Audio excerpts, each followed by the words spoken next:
Test 1, 2. 2, 2, 2. 2. All I ever wanted was to be a gangster. All I ever wanted was to be a gangster. Lord said, confession good for the soul. So right now, all I ever wanted was to be a gangster. Little did I know I was in danger. Decisions that I made provoked the Lord's anger. Prayed to him all the time, and I was just a stranger. All I ever wanted was to be a gangster. Little did I know I was in danger. Decisions that I made provoked the Lord's anger.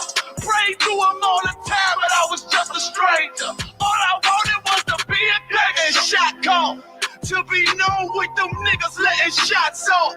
Either that or the right hand to the top dog.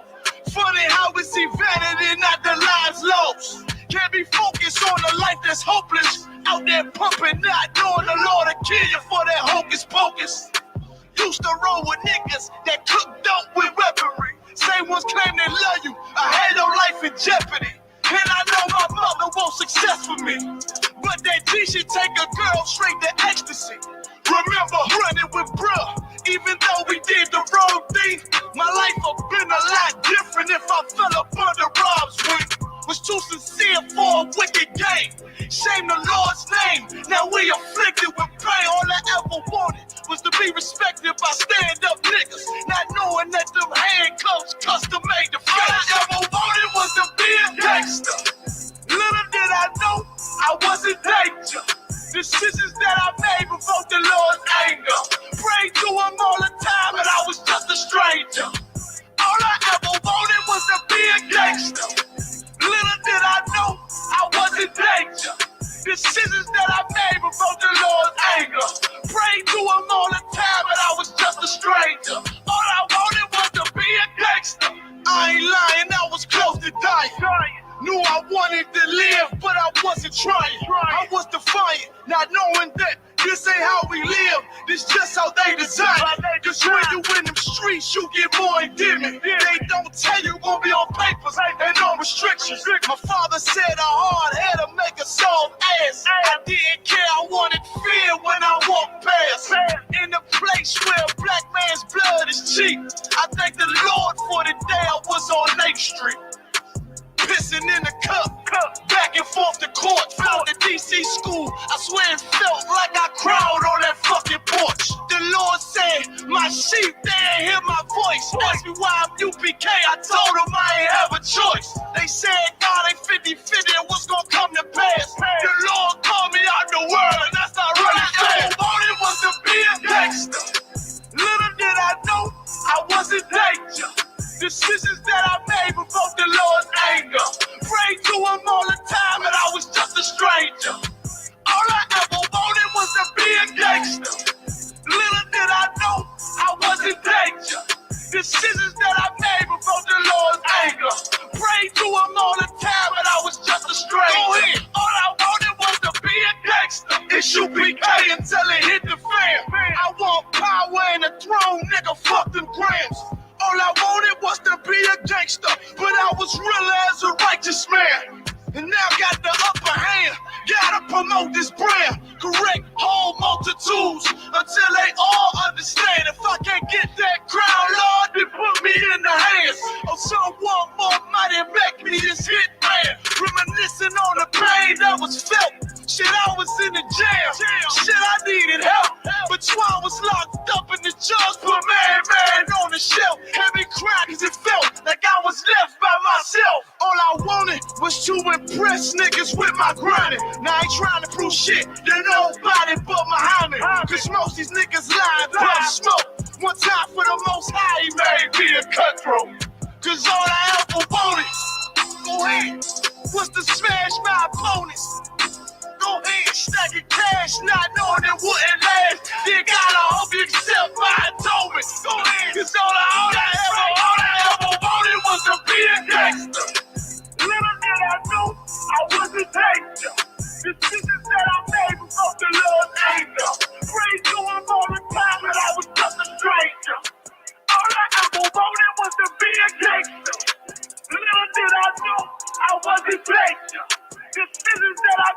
broke the Lord's anger. Prayed to him all the time when I was just a stranger. All I wanted was to be a gangster.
I just wanna see my enemies fall. Yeah. Hey, look, I just wanna bow.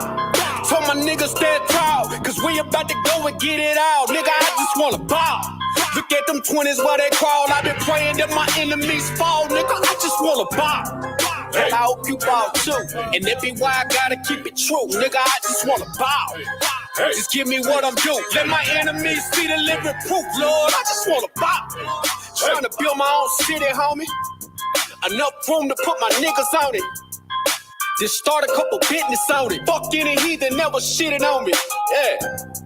Public housing we done lived through. Trying to put that in my real view. Gold rolls, what I still do. I can see the picture with a clear view. Gotta separate the snakes and all you fuck niggas that's gon' hate. Daily pray to God I don't catch another case. But that's a small risk that I feel I gotta take. Only certain niggas, they gon' feel this. Still deliver verses on that real shit. If I get a couple million, I'ma bust this shit down with these children. I just wanna bow. Told my niggas stand tall, cause we about to go and get it out. Nigga, I just wanna bow. Look at them 20s while they crawl. I been praying that my enemies fall. Nigga, I just wanna bow. And I hope you bow too. And that be why I gotta keep it true. Nigga, I just wanna bow. Just give me what I'm due. Let my enemies see the living proof, Lord. I just wanna bow. Yo, get up out of bounds, homie. Got killers with them rounds on them. Look like I'm dead from the drum. Look, don't make me make the reaper rain down on them. I can give a fuck if you rock blue. And I was Sue Woo from the Fruittown crew. Cops still shoot us every time we move. They hate you, nigga, like they hate me too. Just know that Brotherhood is a weapon. Build another zone, get protected. Too many sisters in the city been molested. Now I'm stacking soldiers off the block like it's Tetris. Woo. Know that truth, it give you chills, don't it? Steady ringing in your ears, won't it? If I'm blessed to make a meal, I'ma bust that shit down with my real homies. I just wanna bow. Told my niggas stand tall, cause we about to go and get it out. Nigga, I just wanna bow. Look at them 20s while they crawl. I been praying that my enemies fall. Nigga, I just wanna bow. And I hope you bow too. And that be why I gotta keep it true. Nigga, I just wanna bow. Just give me what I'm due. Let my enemies see the living proof, Lord. I just wanna bow.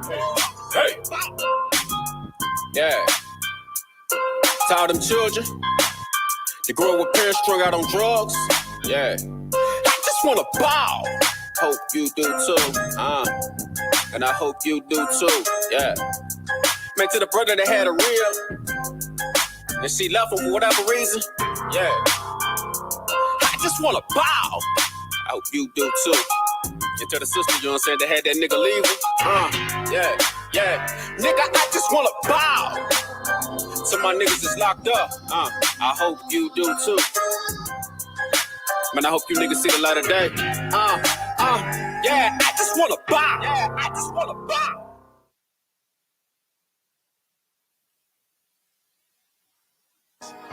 Any man give his life For Yahweh Shai Mashiach in Christ, and fall up under that UPK banner. It's my brother and my blood, and I will die and kill for him if necessary.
Most High in Christ. Shalom. Yahweh Hashem Yahushua Barakatah. To all the brothers. Yahweh Shamar Alatha Bashim Yahushua to all the sisters. It's lucky. Make sure this audio is swap. Can't. It's all good. It's the Israelite School of Universal Practical Knowledge. So out of 1 West, 125th Street, Harlem, New York. You know what I'm saying?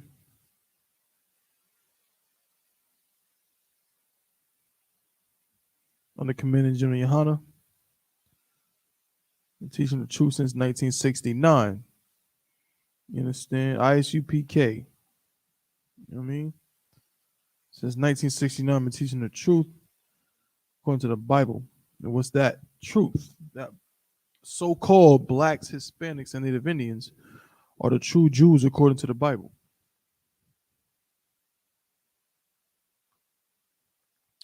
You understand that the oppressor is the devil the Bible speaks of. You understand? I mean, so that's what we've been teaching since 1969, man. Waking up our brothers and sisters, man, and you know what I'm saying? Come up out the world, you know what I'm saying, and get up under Christ. You understand? Our King and our Savior. All right? We're not affiliated with any other Hebrew Israelite organization, church, Christian church, or whatever the heck you would have, any other religious organization, any other political organization of any kind. We stand alone. If you are not a part of the ISUPK under Commander General Yohana, you are not in the truth. All right? This, of course, is the Tuesday night Brotherhood class. All right? So, you know what I'm saying? Or priest and officer of 500, Tabawan, holding it down until my brother officer of 500 Yarmark arrives. You know what I'm saying? I'm just going to get right into a couple of scriptures until he gets here. You know what I'm saying? To come, you know what I'm saying? Teach a Tawab class, you know what I'm saying, on Brotherhood. Very crucial element in our studies. You know what I'm saying? Because, again, this is the Israelite School of Universal Practical Knowledge. Practical. As my brother, you know what I'm saying, officer of 500 Ban Kiyal says, Ban Kiyal, it's, we teach daily life living skills.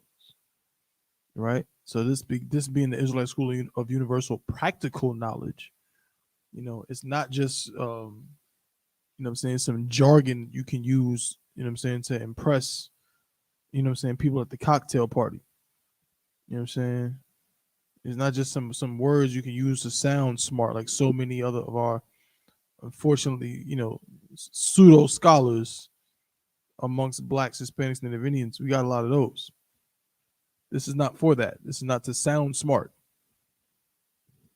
All right? I'm not going to sit up in front of this class and tell you about chakras.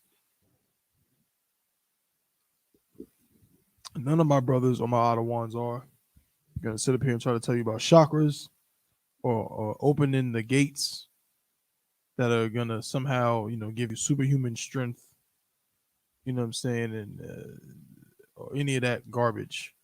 This is practical. This is how you live day to day. And day to day, black people in America cannot stop hating each other. It is a vicious actuality and reality that no amount of economic, whatever you call it, autonomy, or no amount of business acumen, no amount of political savvy, no amount of voting has changed or will change.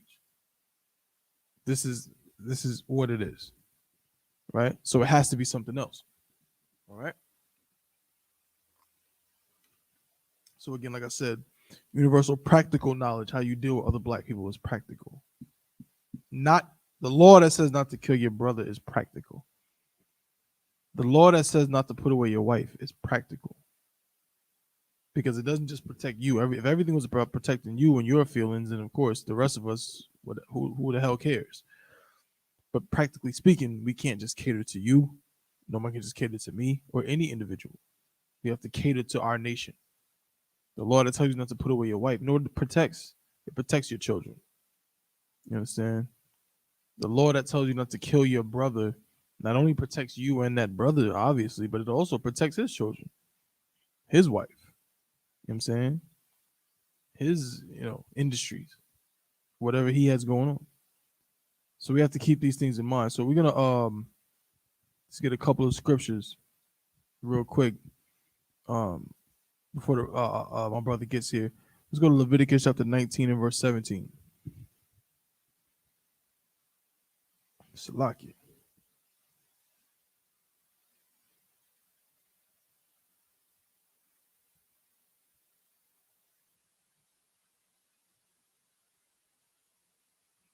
Salakia, bear with me.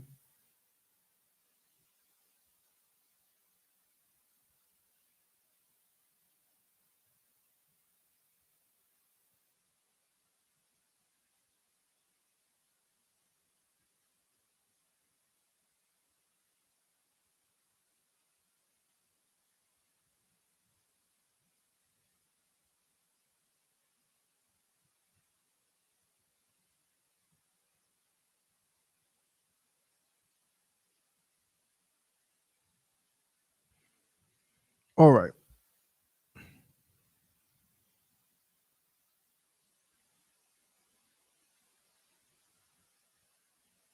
The book of Leviticus chapter 19.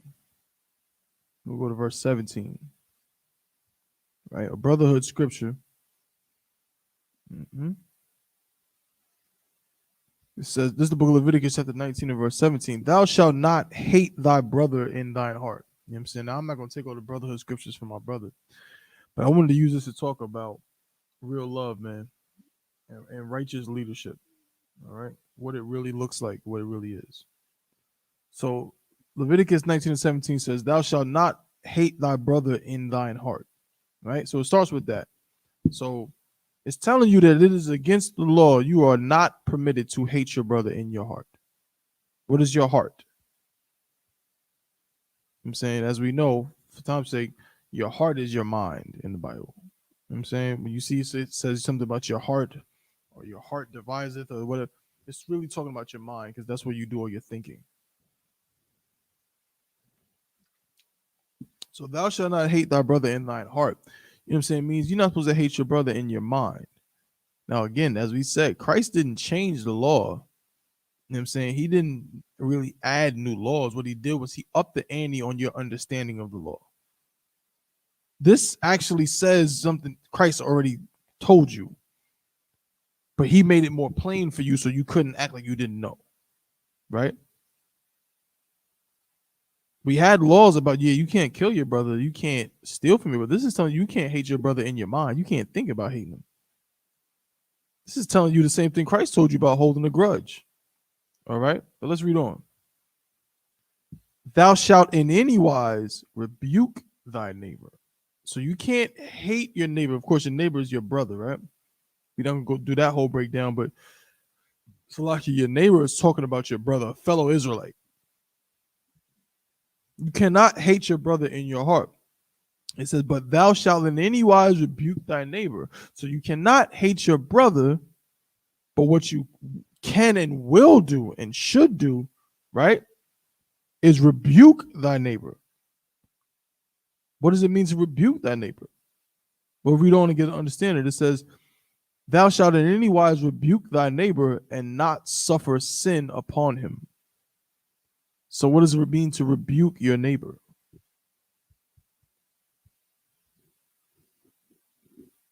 To rebuke your neighbor means to correct. Rebuke is correction. Think about it like getting checked to a degree. Right? You got to get corrected for things you do. Thou shalt, you cannot hate your neighbor. So what does this tell you? If it says you can't hate your neighbor, but you got to rebuke him, you got to correct him, then this is telling you what? That to not correct him would be what? That would be hate. You understand? You follow? You follow? Because it says, thou shalt not hate thy brother in thy heart. Thou shalt in any wise rebuke thy neighbor so let me finish it right. And not suffer sin upon him. To suffer means to allow. Right? To allow.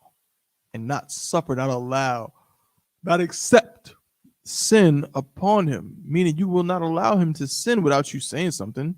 You're going to correct him and say, look, brother, you cannot be smoking weed.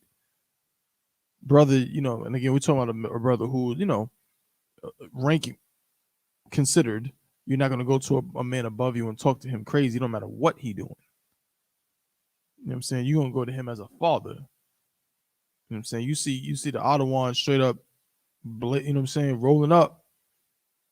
You know what I mean? You don't go to, you don't smack the blunt out his hand and say, Ottawa, what the F you doing? You don't do that. Right? We don't do that. Wives, pay attention. Because it's the same thing. You trying to tell your man something you think is beneficial, you think is the right way to go. You don't go to him like you the boss. And a man is the same thing. You go to that Ottawa like a father. You say, Salaki, sir, I'm not sure. It looks like you smoking weed, and you taught me that's a sin, sir.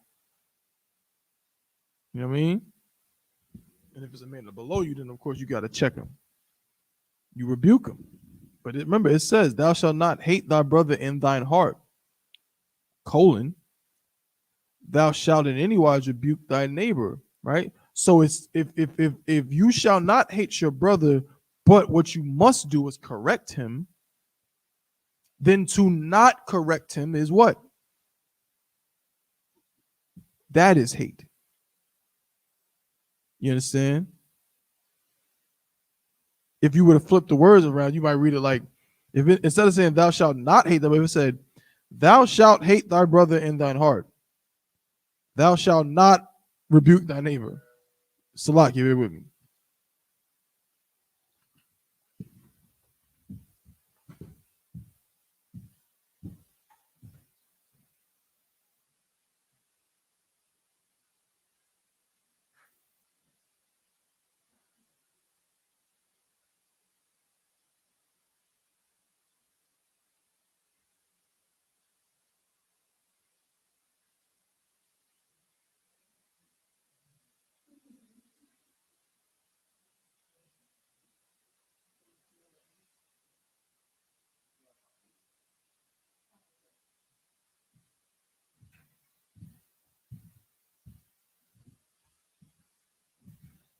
Yes, Salak, in the book of Leviticus, chapter 19, verse 17.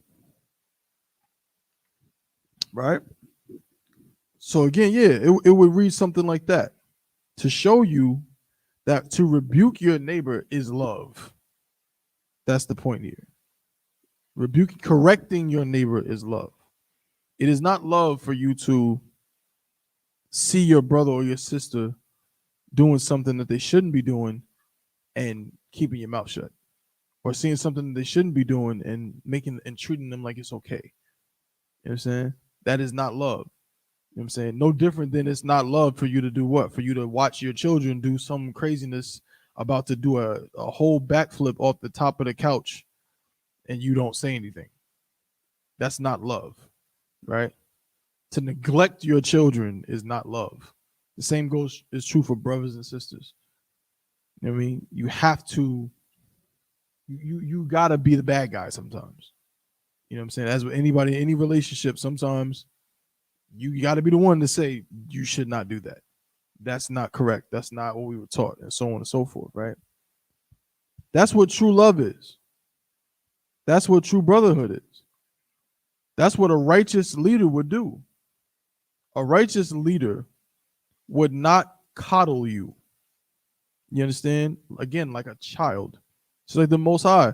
The Most High does not coddle his children, right? That's why the scriptures say what? Whom the Lord loveth, he what? He chasteneth, right?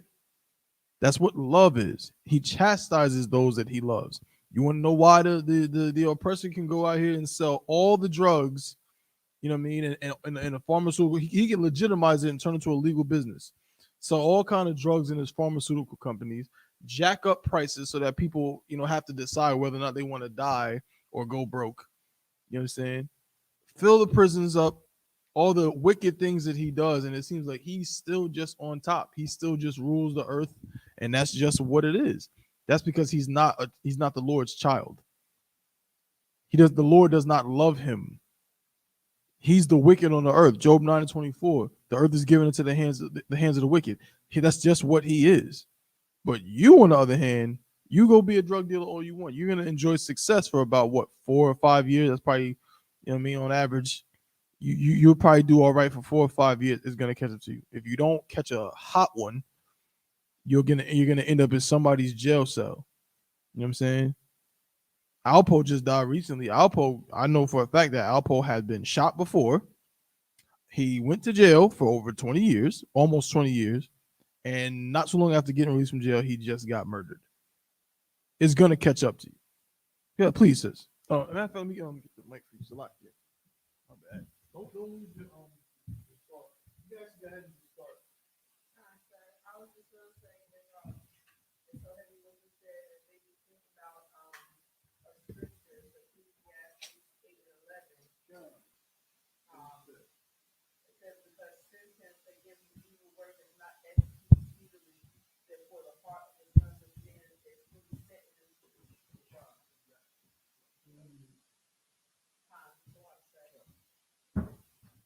I'm gonna read that one for you because that was such a wild scripture. That was such a wild scripture. That was Ecclesiastes. Which one, sis?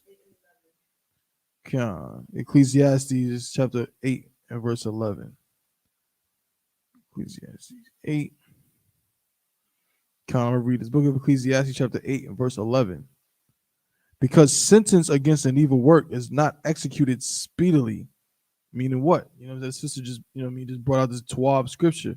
Because sentence against an evil work is not executed speedily. Why? Because you murder somebody and you don't get what they say, you don't get struck down right then and there. And so God strike me down, you know what I mean? But that don't happen. You commit murder and you be on the run, or you sell drugs and you be on the run. Go ahead, sis.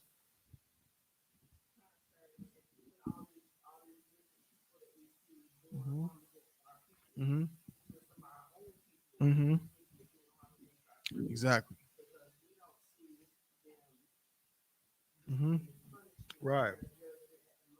Exactly.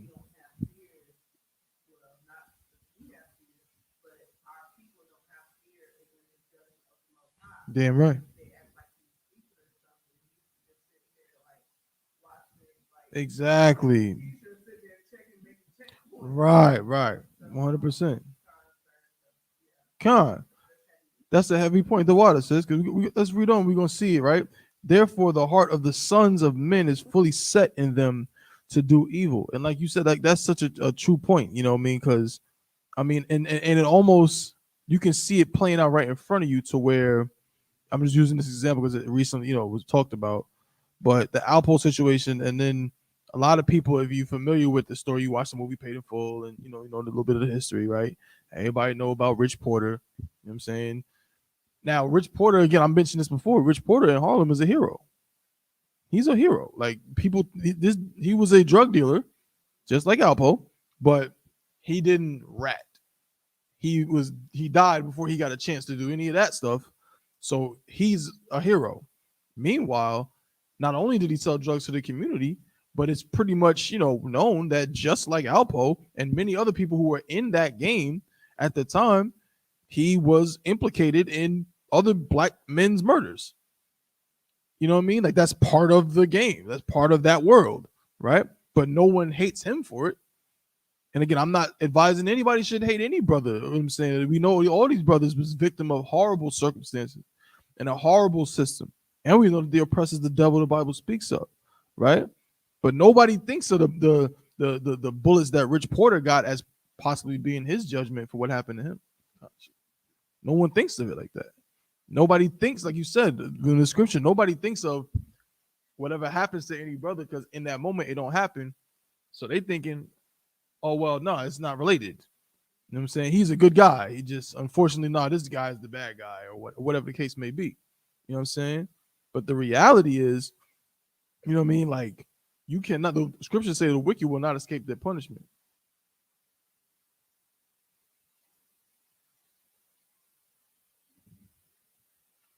The wicked shall not go unpunished. You understand? And so that's why the scripture said we got to rebuke our neighbor. You know what I mean? We have to, as righteous leaders, will do that. You know what I'm saying? We want to love on the oppressor. We want to love on the oppressor, but the oppressor is your enemy. But do our leaders tell us that the oppressor is our enemy? Does Al Sharpton tell us? Does Al Sharpton tell us, for all Al Sharpton have been on TV and on and popping up in every damn everything since the 60s, borderline? Go ahead, sis. Yeah, right.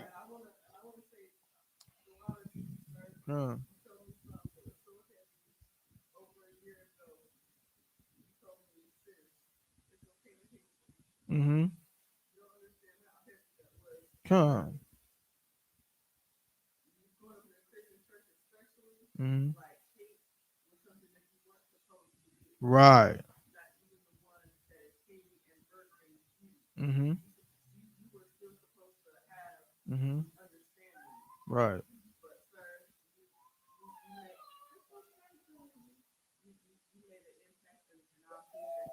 No, Thawada, I just, you know what I'm saying, just teaching everything that I was taught. You know what I'm saying? Just teaching everything that I was taught. Most High in Christ. So now let's go to the book of Psalm. Let's go to Psalm chapter 109. On that topic, on that point you just made, sis. Psalm 109. And we're going to go to verse 4. No, actually, no. I don't want that one. Not that one just yet.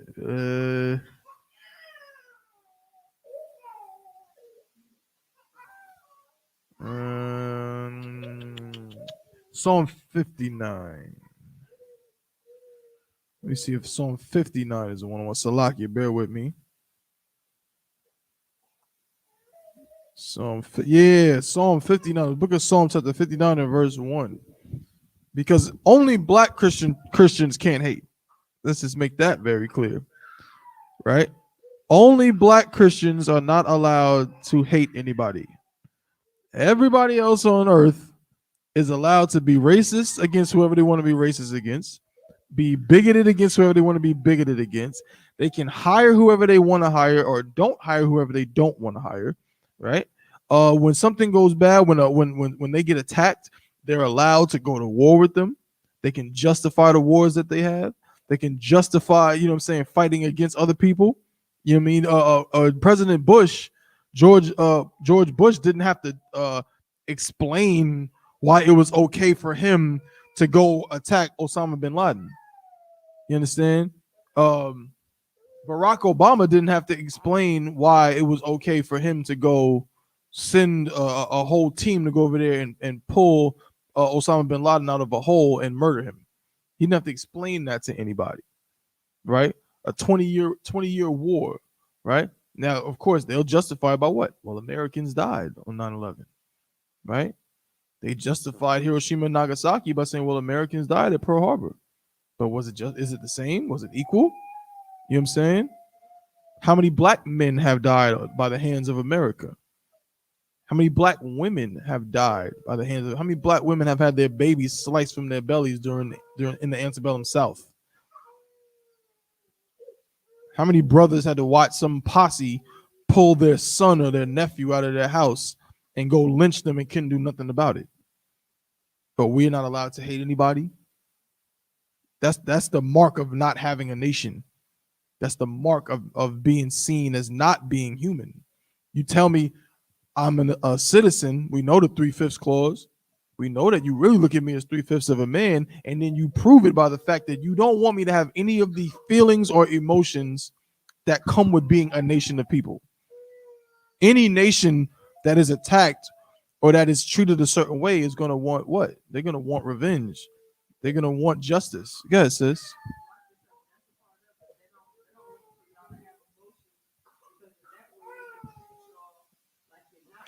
Mm-hmm.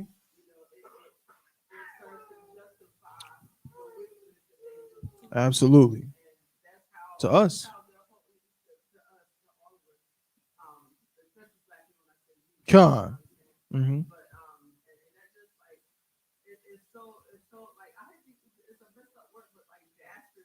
Mm-hmm.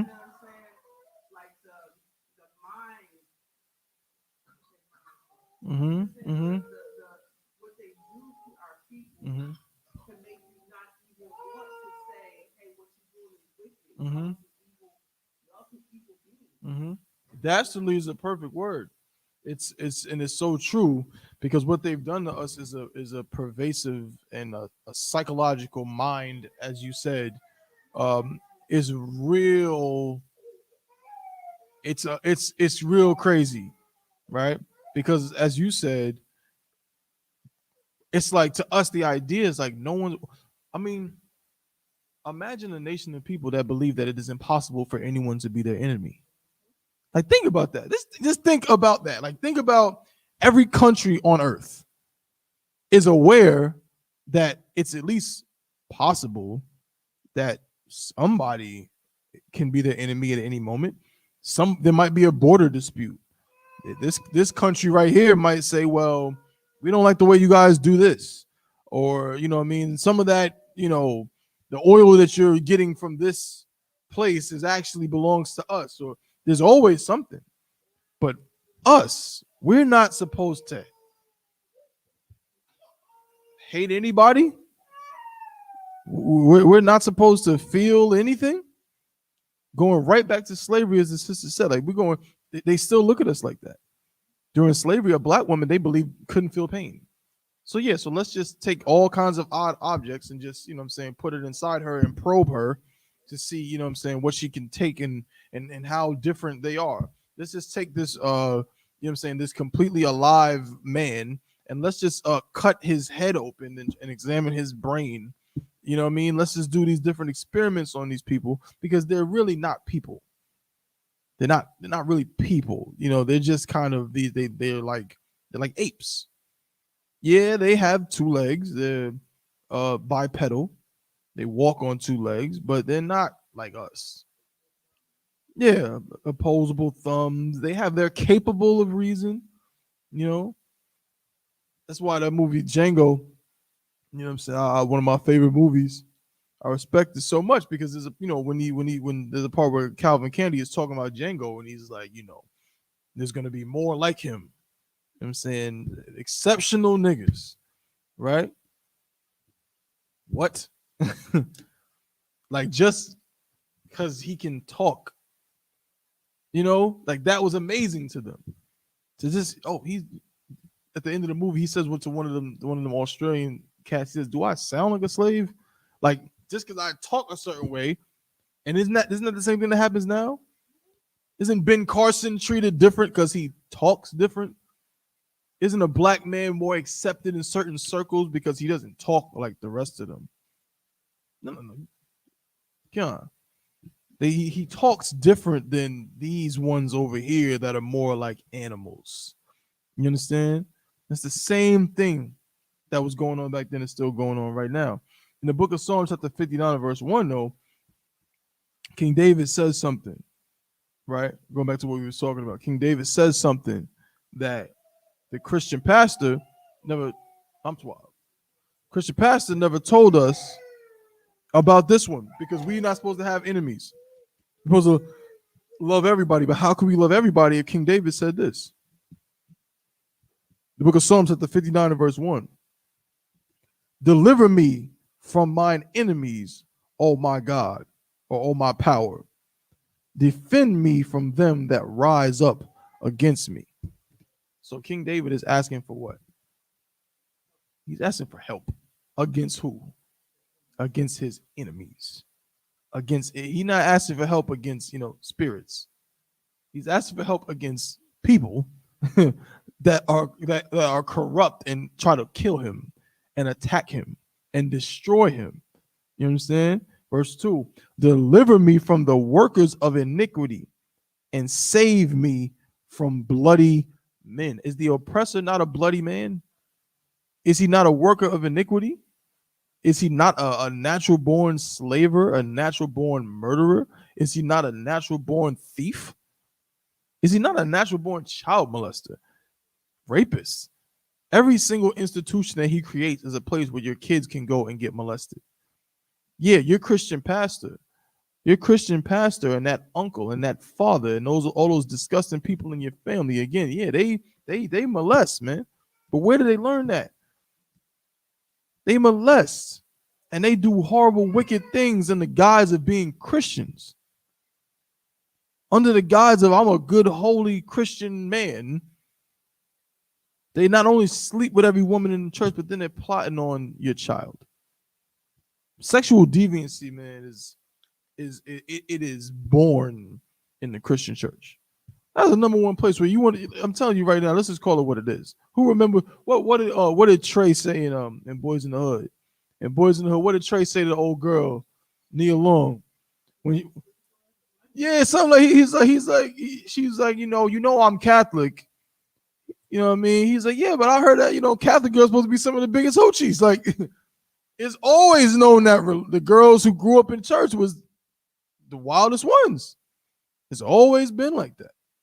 I mean, that's a place where fornication and sexual deviancy dwell and thrive. You know what I'm saying right now, some of y'all about to go sit at that Thanksgiving table.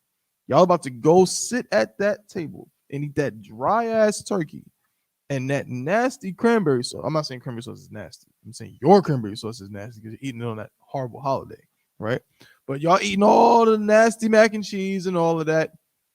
You're going to do all this family gathering, and you're going to sit at that table right across from the same uncle, the same father, the same older brother that molested you and your little sister. You know it. You ready? You understand? And with that, I'll pass the class over to priest and officer of 500 Yarma.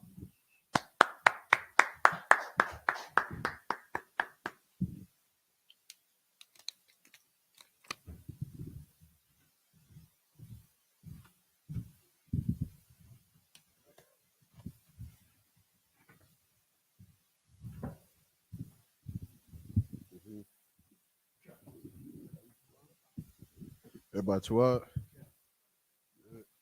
Access the water again. Hopefully he don't give you too hard of a time. You better stop all that crying.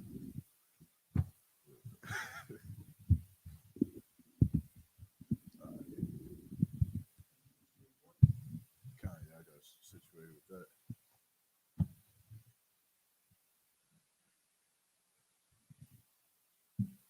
We live on Facebook and YouTube, right?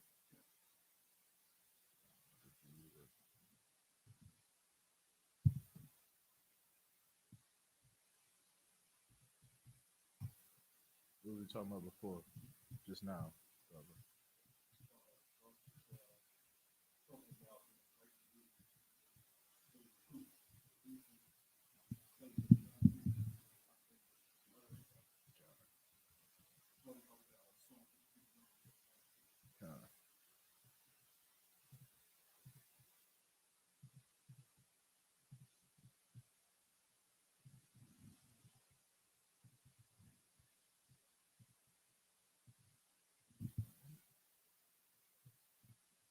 want to go back there for me? Sure.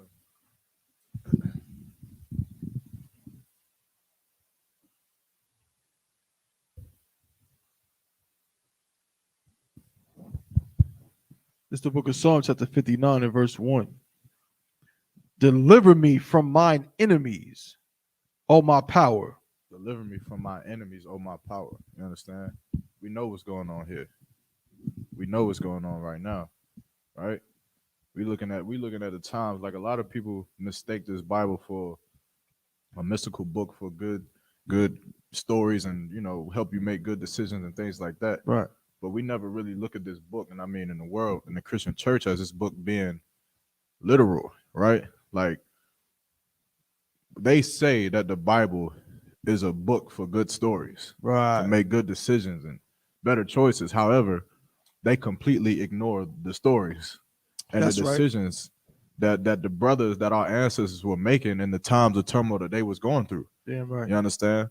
And so now we got here this is David, right? Come. This is David. You understand, who was on the run, right? He battling, fighting for his life. That's right. Encompassed by hellfire, that he put it, right? And as he's seeing his numbers die, his men die, his brothers die. You understand? He's fearing for his life. You understand? Keep going.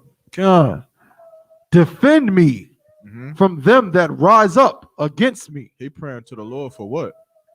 Defend me Uh-huh. from them that rise up against me. He praying to the Lord that the Lord defends him against them that rise up against him.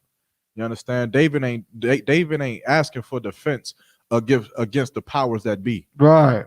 He ain't asking for defense against Satan. Right. Or against demons that encompass him. Right. No, David is asking for defense from people who are slaughtering his people every day. That's right. That's what David is asking for. So we're gonna use the Bible for stories and for good decision making. Then maybe we should follow in David's footsteps. Damn right. Maybe we should decide to pray and ask the Most High to defend us against the enemies that encompass us every day, against the people that you fight in the streets every day, talking about Black Lives Matter. That's right. That you fear for your life every day you get pulled over by a cop. You understand? That you got to see the condition of your people every day because of drugs being polluted into our communities, drugs being pushed into our communities. You understand? Guns being pushed into our communities. And that same man, you understand? I think back in the 80s, back in the 90s, they called him what, the man? 70s. The 70s, yeah. The 70s, he was the man, right? So we always knew that there was an enemy, whatever name we put on him. Now to 2020, it's the government. Right. They call him the man has now been changed to the government, and that is the man who was trying to kill us, man. But David then asked the Most High to change their hearts. That's right. David then asked the Most High for him to make everyone come together in love and peace and harmony and have whatever, Thanksgiving. David didn't ask for Thanksgiving with the who was he running from? The Palestinians? Who was he encompassed by? Saul. He was running. I remember Saul had him on one side, and I think I want to say it's the Palestinians. And the Palestinians had him on the south, and he just right in the middle, hiding in caves. You understand? He won't asking for them to all come together for Thanksgiving dinner. Right. He ain't pray for them to change their heart, man. He prayed for what? Defend me from them that rise up against me. He said, defend me from them that rise up against thee. You understand? Blacks, Hispanics, and Native American Indians need a defense. You understand? We don't need a changing of the heart. That's a renewal of the mind from our oppressor, man. You understand? We need to separate from this man that is killing us, man, every single day. And is that not what David just did? You understand? Is that not what David said? You understand? To defend him from his enemies. That's man. right. You understand? But because of the Christian church, we can't even do something as simple as look at the stories in the Bible. So they put it. You understand? We can't even just look at the stories and say, well, hell, David and his people was getting killed by people and he did this. Maybe we should do the same thing. You understand? For us, that's an asinine idea. And of course, that's why we continue to die in the streets of America, man. Is there any more on that? God, there's one more, sir. Verse 2, deliver me from the workers of iniquity. Deliver me from the workers of iniquity, meaning what? What is a worker of iniquity? What is an iniquity? Iniquity is sin. It's a sin. You understand? Meaning what? That these people ain't the people who we under rulership in right now. They ain't just beat us because they were stronger than us, smarter than us, faster than us, and then took over our nation. They ain't just fight us in war and then we just lost and that's the end of it, right? Right. That's not what happened. These people took over our country. I mean, it's like it took over our culture, our nation, took our babies from outside of our women's wombs. You understand? Hung us from tree to tree and burned us at the stake. They also lied to us about our identity. Right. You understand? Fed us false religions and they made us to serve their gods. Damn, you understand? This isn't just a people who beat us in battle. Right. This is a people who in our calamity and our time of being low, you understand, because of what we did against our power, you understand, they took advantage and then they go and rape our women. Then they go and rape our babies and split up our families and just completely destroy us to the point where we, you understand, to the point where we are where we are now in America. You understand? What you guys say?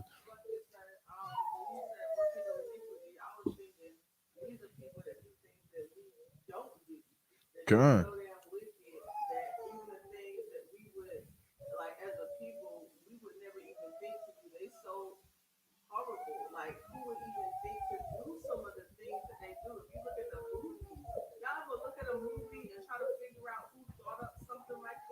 Because that's got to be a wicked ass, just you not right. And like one of the things where I feel like some of the advantage, not just what I'm saying.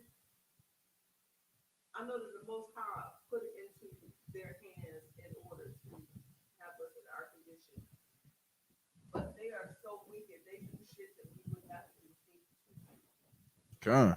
You understand, and that's the whole point of it, is that these people, you understand, not only have they slaughtered us and murdered us, but again, all of the stuff that they do to our people to constantly destroy us. Right. You understand, that's the problem. Like the scriptures say this. They say he thinketh of wickedness in his bed. You understand? He go to sleep and he thinks, you understand, like Willie Lynch had to think of all of these diabolical things that he could do to destroy black people. And then even on a psychological level, they think and they have meetings, right, to figure out how can they destroy black people even further. Right. How can we give them some kind of law to destroy them, man? And that's why this man, you understand, has to die. That's right. You understand? That's why Christ got to come back. You understand? And render justice justice and judgment onto this earth because of how he decided to play this game. Like our oppressor, man, is the antagonist of life. That's right. You understand? Like we so quick. Like when you watch Batman and Joker, it's so easy to point out that Joker's the villain. When you watch what else? What's another one?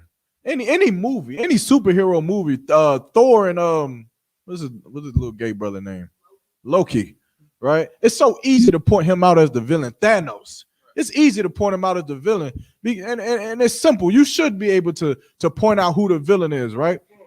But when it comes to our life, you understand, when it comes to the murder of blacks, Hispanics, and Native American Indians, you understand, we still got to figure out who the enemy is. Right. We still got to think about, well, it's not all white people. Right. You understand? But anything else in life, we have a sense of defense for ourselves. You look at blacks, Hispanics, and Native American Indians, even within each other. When they join a certain gang or they're a part of a certain gang, do they look at the opposing gang and say, well, they didn't all do the drive-by. They didn't all shoot my brother. Nah, you understand? They look at somebody opposing them as the enemy, man, and they separate themselves from them. And you understand? And we all know what they do in that life, which is terrible and disgusting. You understand? But at least there, they show a sense of defense for their people. Right, but blacks, Hispanics, and Native American Indians cannot. You understand? As many times that we've been shown over and over again, we cannot just, you understand, go back to what the law, statutes, commandments said and to serve our God and to learn to just love one another, man. You understand? Our focus is on loving everyone else. Our focus is on celebrating Thanksgiving and celebrating Christmas and celebrating Halloween and getting high. You understand? And being alcoholics and murdering each other. That's our focus. And at the same time, that's the same focus that our oppressor has for us too. You understand? And we doing exactly what he wants us to do, man. You understand? And that's why the ISUPK is so vital for Blacks, Hispanics, Native American Indians, man. Because this school will teach you how to live in hell and not be a part of the hell that's going on in here, man. You understand?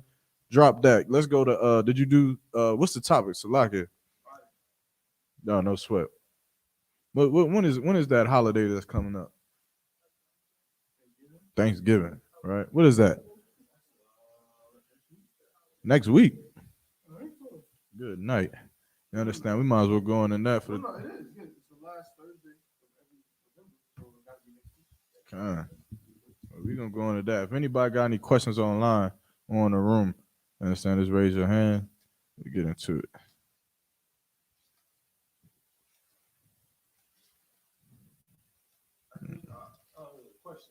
Yeah, let's go. Go ahead. Did you happen to see? Maybe you can clarify for me. I just want to know if you saw it. Like, what's going on with the baby? Oh yeah, man. I don't have no. I mean, I saw some clips, but I don't know exactly what they're saying. Yeah, apparently, the baby and Danny Lay or whatever. You understand? They been together for 3 years or whatever, and got a baby or whatever. And the baby, I guess, flipping out, basically saying that she was a side hoe, whatever. All this, that, and the third. Typical nonsense, man. You understand? If you ask me, she should have been with a priest anyway. That's right. You understand? That's what she should have been. So she could sit there and cry all she won't. But again, you understand? And this off topic, but sisters, you understand? We love y'all sisters, man. Which is why we come down hard on y'all. So when y'all hear us on the street corner, y'all hear these classes, y'all think that what they say, misogynistic and all of that. You think that we coming down on y'all? We trying to protect you from being Danny Lay. We trying to protect you from being stupid. You understand? You see a man whose whole career is about effing whores and leaving them and getting money and you think that, yeah, that's the man for me. That's the husband for me. Like that's stupid. How stupid could you be? Imagine a woman who said, I sleep with every man I see. And every time you see her every day, she say, I sleep with every man I see. And then a man is looking at that and saying, you know what? That's the one. Right. That's the mother of my children, man. Right. It's stupid. You understand? And of course, you understand the baby. I don't know the whole story, and I don't know if Commander Jenny and Hannah broke it down yet, or if he even is. May not even be worth his time. But you understand, sex is marriage, man. You slept with that woman. You better tell her to straight, man. If you got other women, you better tell her, hey, look, I got you and I got 3 others. You understand? But you ain't got to kick that sister out just because you want to bring somebody else up in there, man. And that is so disgusting, man. Because everybody since we born, you understand, fight and admire and astonish over the things that celebrities have and the money that they have and the cars that they drive and the clothes that they wear and all of this stuff that they got, man. And we think that by having all those things that our life will be better, just for you to see Jada Pinkett and Will Smith, just for you to see the baby and Danny Lay, just for you to see Sweetie and Quavo and Offset and Cardi B, just for you to see how that they ghetto. Summer Walker and London on the track. To see what's the old boy name play basketball and that slut. Brittany Rayner and the boy who playing the NBA. We look at all of these things trying to PJ Tucker.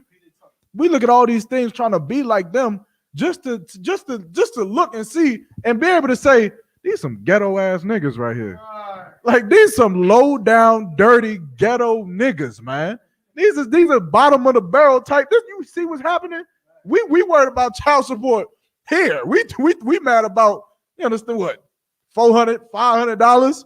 Brittany Rayner is getting PJ Tucker for how much money? Like $2 million or something like, man. It's stupid, man.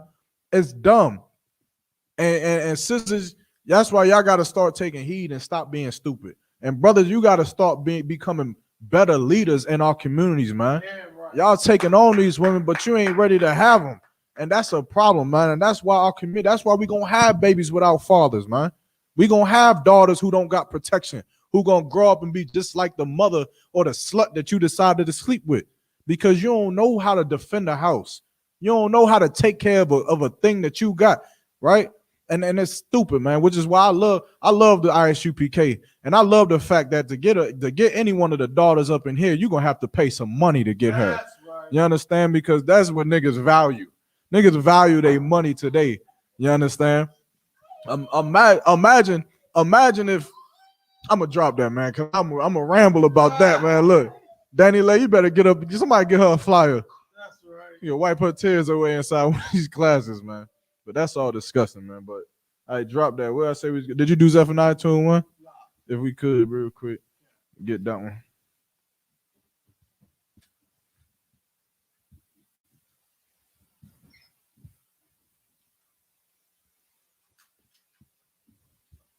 Mm-hmm.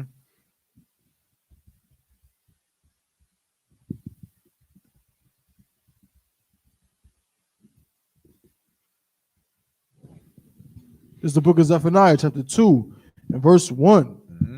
Gather yourselves together. Mm-hmm. Yea, gather together, O nation not desired. O nation not desired. Blacks, Hispanics, Native American Indians should every Black, Hispanic, Native American Indian should be inside of these classes, man. Every last single one, Black, Hispanic, or Native, should be inside of the ISUPK, man. Gathering together under the name of the Most High, man. Damn, you understand? Because that's the only way that we gonna live. It's the only way that we gonna have everlasting life is through the brotherhood that Christ died to show us, that he died to teach us, man. And being in the Christian church, we ain't getting it. In the Christian church, we ain't seeing the brotherhood that's supposed to be had. We ain't seeing it, and it's plain as day, man. That's right. It's plain as day. I tell you, if you are a Christian, and I used to hate when people say this. They used to be like, "We doing this, and it's 2020. It's 2020." I used to hate when people did that, but I'm gonna do it today. If you are a Christian in 2021, you are stupid. There's nothing. No, there's no other way I could put it. That's even more simpler than that, man. What? If you are a Christian in 2021, you are stupid. Damn. How long are you going to wait for this religion to change? How long are you going to wait for this religion to stop our brothers from killing each other? How long are you going to wait for this religion to somehow magically turn the minds and the hearts of our oppressor that murder and slaughter us every single day? That's right. How long is we going to wait for that?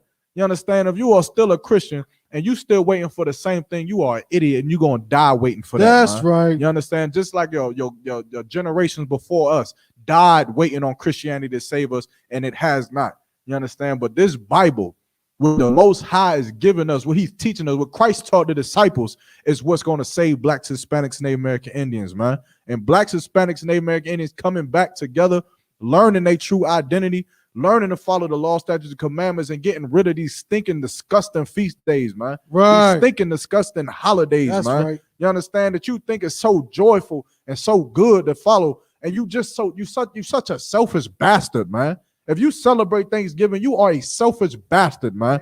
You understand? And it's so disgusting, man, because you don't even care. You don't know. The average person, you ask the average person about what Thanksgiving is, and they do not know. They have no idea what the hell Thanksgiving is about, what the origin is about, or anything. But ask them about being a Greek. 1911, yada, yada, yada, yada. Started here, this, that, and the third. But you know about that. You understand? You know about community restoration in progress. You know about these things, man. But you celebrate Halloween, and you go and celebrate Christmas and Thanksgiving, and you don't even know that you celebrating the slaughter of your brothers, man, of the Native American Indians, man. And some of us know it and still don't care. Right. Some of us know it and still making an excuse for us to be wicked. You understand? And it is disgusting, man. And the Most High do not rock with that. Go ahead, what you got? So, like, if what you're saying is heavy. Mm-hmm. I'm gonna be the sacrificial lamb and just keep it real. Go ahead. I remember I used to do projects when I was a kid. I would do projects like one time when I was in college, I did a report on how Christmas. This is before I was in the truth, but I knew Christmas wasn't in the Bible. I knew that from my pops teaching me. So I did a report in this. I had I went to a Catholic college, so it was one of those theology courses. So I went up in there and I'm like, yo, I'm gonna do this project. I'm like, yo, Christmas ain't in the Bible. Right. This is fake. This is nonsense. This is a pagan holiday. I literally went and celebrated Christmas like a week after I did this project. I did the project. I was like, yeah, Christmas is nonsense. And then I went and nicely wrapped some gifts and all that stuff. Man. And that's in what the world. That's what we do. Right. You understand? In the world, of course. That's what we do, man. We make every excuse for us to just stay disgusting, man. Right. We know that we do. Like, people who smoke weed know weed is bad. Right. You have to be an idiot to try to really believe in your heart that this thing is good for you. Like, then you stop lying to yourself. You understand? You smoke. I used to smoke weed, so like I sacrificed myself with you. I used to smoke weed, and though it made me feel good, I knew that this was not a good thing. Right. Otherwise, why are you hiding it? If weed is so good, then why are you covering up the smell? Right. Do you put cocoa butter on your arms and say, "Oh shit, I need to spray something to hide the cocoa butter smell off me"? If weed is just weed, man. It's from the earth. Why don't you just walk around and smoke? Right. If it's so good, Right. you understand? And it's stupid, man. We know that weed is terrible for us. Yeah, we know that sleeping with whores is terrible for us. We make songs about it. We make songs about the STDs and all the clap and everything you're gonna get from sleeping with whores. And what do? We sleep with whores. That is we constantly decide to make excuses so that we can continue to practice our wickedness, man, in this place. And the Lord hates that, man. Right. You understand? And the Lord also hates us celebrating Thanksgiving. So take me to Amos chapter 5 and 21.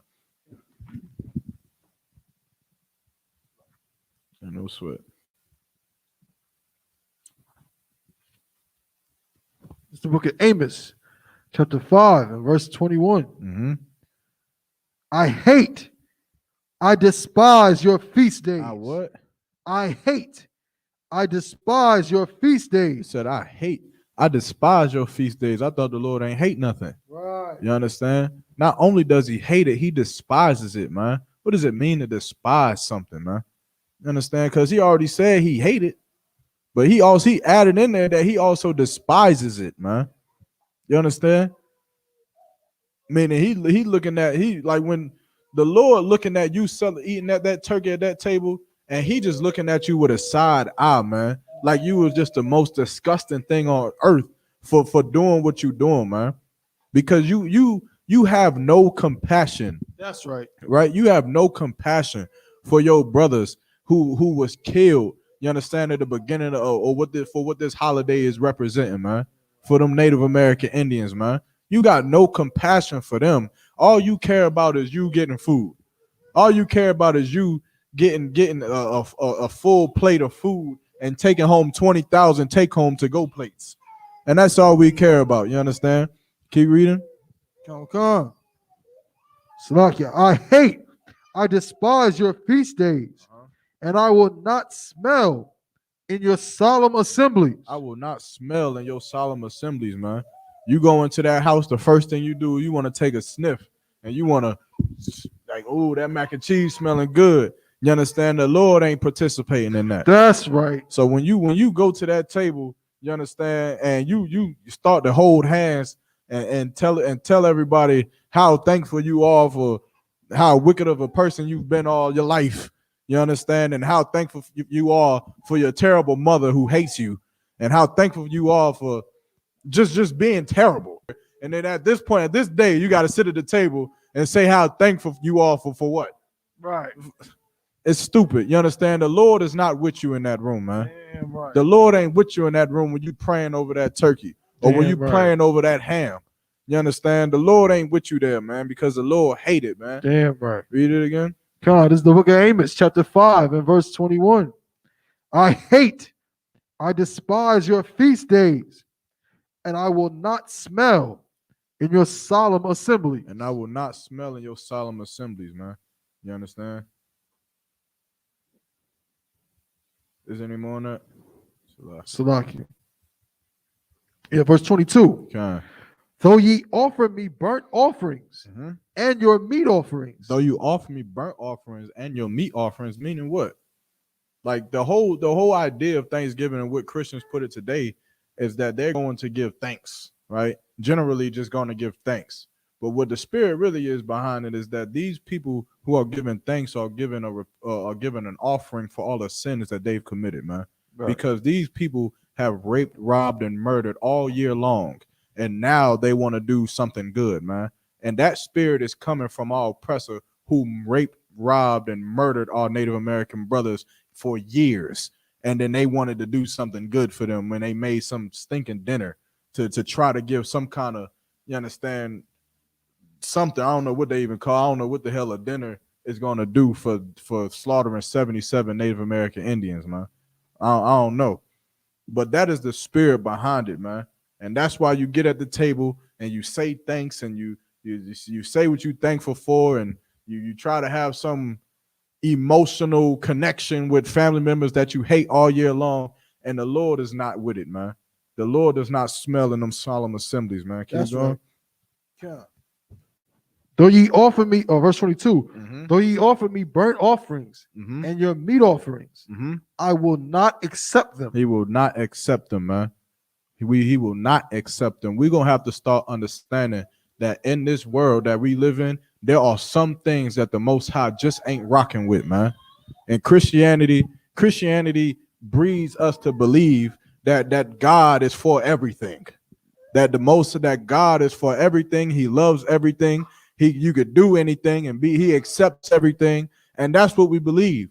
But right here in the Bible, we're reading that he hates something. That's right. You understand that he despises something, and so we go ahead. Salaki, if I may, I'm sorry to cut you off, but what you said is so heavy because I mean this is one of the many scriptures that just I thought if you pray for anything, God will accept it. Right. All you gotta do is pray over it, man. I can eat this damn mixer right here. I just pray over it, dear God. Thank you.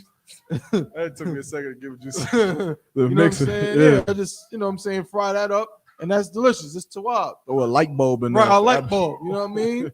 Anybody would think I'm crazy, but the Christian church said, as long as you pray over it, it's okay. But right now, the Lord just said, I don't care what you do. I ain't smelling it. You can offer me whatever you want. Right. I'm not accepting it. Right, man. And that's honestly what Christians believe, man, is that you can do anything. Right. You understand? The Lord does hate, man. Hate is in the Bible. That's right. There are things, contrary to your belief, there are things that we cannot do.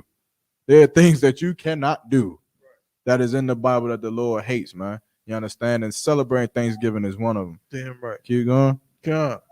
Slaki. I will not accept them. Neither will I regard the peace offerings of your fat beasts. Neither will I regard the peace offerings of your fat beasts. Meaning what? That's that turkey that you put on there is a peace offering for all the hate that you've given to your family all year. And you think that turkey is going to soothe the pain that you've given to your children. Right. It's going to soothe the pain that you've given to your husband, or the pain that you've given to your niece and nephews and aunts and uncles after molesting them and stealing from them all year. You give that beast, that turkey and that ham as a peace offering, man, for all of that pain, and the Lord ain't going to accept that. Damn man. Right. The Lord ain't going to call that family to come to peace. You wonder why the family still hates each other afterwards, because the Lord ain't accepting that sacrifice. That's right. You understand? He ain't going to change the heart of that crackhead at that table. He ain't going to change the heart of that terrible mother at that table. You're going to leave that table and you're going to be even worse. You're going to be even worse of a drug addict. You're going to have even worse of gang banging children. You're going to have even worse of parents who hate you. You're going to have a worse family because the Lord ain't accepting that peace offering, man. That ham hock ain't gonna bring that family to peace, man. Because that ham that you giving is in the name of the slaughter of your brothers, man. It's in the name of the slaughter of Native American Indians, man. And the Lord hates it. Also, I said this before, but my family used to put the plate on the table. For I know some families do it for the dead ones. You understand? Like they make the whole plate and they fill it up.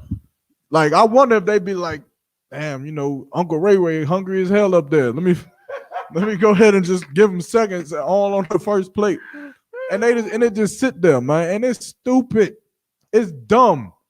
You understand? And it's selfish. Uncle Ray is dead and gone. He ain't worried about that food. And there is some homeless man outside who would love to devour that Right. food. And you understand? But you worried about Uncle Ray Ray, man, and it's dumb. It's yo. And we get mad at children for having imaginary friends, and we think that they crazy. Right. You understand? But we make plates for people that's dead, man, and the Lord ain't. But that soul that you giving that plate for, the Lord ain't accepting that, man. Right. You understand? He ain't accepting that, and it's disgusting, and the Lord don't like it. Damn right. Keep going. God. Shalakia. Verse 23. Take thou away from me the noise of thy song. Oh, happy day. Oh, happy day. Take thou away from me the noise When of thy Jesus songs. washed. Take thou away from me the noise of thy song. Man, take the noise. No, take thou away from me the noise of thy song, man. You understand? Like a lot of us, we believe in the Christian church that all of this joyfulness and all of this emotion that we pouring out over these family dinners and these holiday dinners and these Christian gospel services and things like that, that in some way is inflicting some type of righteousness on the Most High or some kind of worship on the Most High, man, when it's really angering him, man. That's right. You angering the Most High with them songs, man. Why? Why are you angering the Most High with them songs? Because you singing right next to a pedophile, man. Damn right. You singing right next to a child molester and a rapist, and the pastor is having sex with your wife, and you singing right there next to him, man. And you know it's happening. You know it's happening. You see it every day. They make movies. You watch BMF. Who they got as the pastor? Do you think that's for no reason? Do you think that BMF just thinks, this would just be a poor example of a pastor back then? Or do you think that and somehow they said Snoop Dogg fits the description? He fits the description of what a pastor was back then and what he is today. It's not a secret. We know that our pastors are what? Pimps.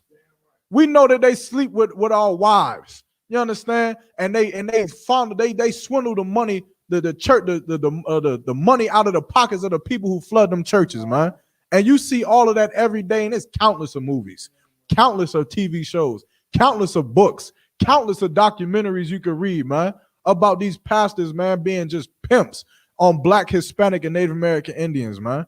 And it's disgusting, man. You understand? Take away the noise of thy song, man. Don't sing them holiday carols, man. You understand? When like you want to sing a song, you go to the book of Exodus chapter 15. You understand? Moses had sang a song, man. And that was a song of what? It was a song of triumph, man. It was a song of victory. He said that the Egyptians who laid at the bottom of the sea, you understand? That's a song right. that, you understand, that gives glory to the Most High. Why? Because he saved his people from captivity. He won't sing it inside of Egypt. He won't sing it inside when his brothers is dying and getting molested and raped by stinking Egyptians. It won't time to sing then. It won't time to praise the Lord then.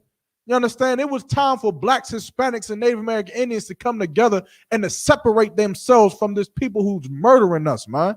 This is a time for us to come back and remember our ancestors who died for the nation of Israel, who gave their life for the nation of Israel, not for some oppressor who took 77 million lives of the nation of Israel, man, of them Native American Indians. Yeah, and it's disgusting, man. That's right. You understand? But we Blacks, Hispanics, and Native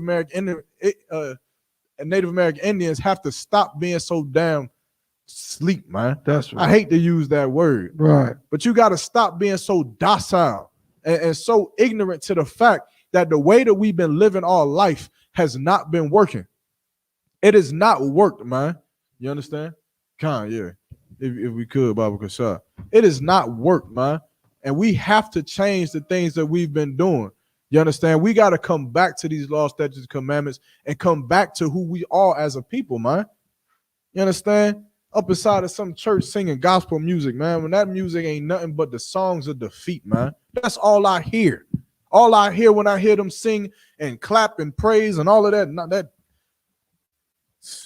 Sis, wade in the water. You understand?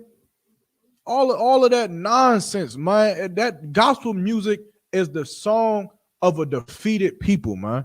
It's the music, it's the sound of a people who could not triumph over their oppressor, who could not stop being murdered and raped and robbed from and lied to and had their identity stolen from. You understand? And these people are just happy with having the crumbs that fall off their master's table, man. That's what gospel music is. It's about defeat. It's about our oppressor triumphalizing over our people, and yet we're happy because we got this little rinky-dink church. We're happy because we got a rinky-dink job with a rinky-dink house, and we get to live to see 45. And so we go in some church and sing every melody that we can think of to praise the Most High because of the little bit that we have, man. You understand? When the Lord hates them, the Lord hates them noises, man. You understand? I'm gonna read it from here. You sure? The water. Y'all want to hear a song? Y'all come to Hebrew Academy. I got a song for you. Salakia. Take verse 23. Mm-hmm. Take thou away from me the noise of thy songs, Uh-huh. for I will not hear the melody of thy viols. The melody of thy vows. Keep going. Verse 24. Mm-hmm. But let judgment run down as waters. But let judgment run down as waters. Meaning what? How does judgment run down as waters for those who celebrate Thanksgiving and Halloween and Christmas? How does the judgment run down as waters? It's like, how does judgment rain down the waters? How does it run down? How can you put this scripture in real life? How does judgment run down as waters?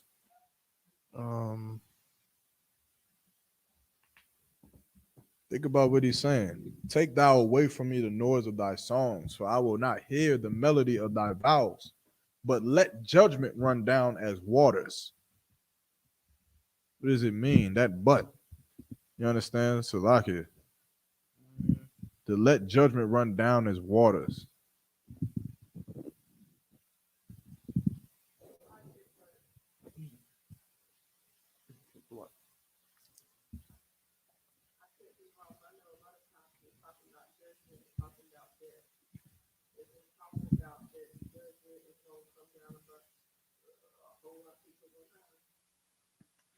I wouldn't say a whole lot of people that want. Well, I will say this, right?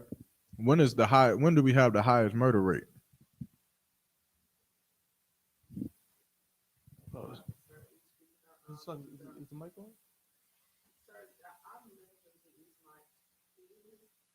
Just tap it. Wait till is the light on? I'll just tap it. Bag is in the front seat. Okay. Tap it like this. Talking about during the holidays. Gone.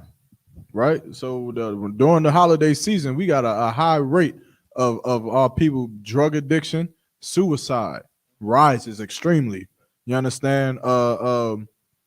Babies getting left in what you call them, foster care system rises extremely, right? Murder rises extremely. Robbery rises extremely during this time. Lucky, I think the most, like almost every year, the deadliest weekend on almost every major city in the black community is July 4th. God. Almost every single year. It's a lot. Yeah, and that's also in the Bible too, right? When Moses came down and they heard and it sounded like they was having war, right? He said it's neither we being taken or winning a battle. He said that they was down there partying. It sounded like war, just like what? Just like July 4th. You understand? You go outside and you like sound like they having war and they busting fireworks and partying and doing whatever. You understand? But think about this in this way. After all of these things that the Lord is saying that he's not going to accept, and he says, but let judgment run down as waters, man. It's in direct contradiction to everything that these people are trying to accomplish. You understand? Is it me? I'm gonna check that out. It might be Jakim or it might be our rock messing with us. Yeah, that's Jack. I don't know what he's doing. All right, no sweat. You understand? But think about all the things, right?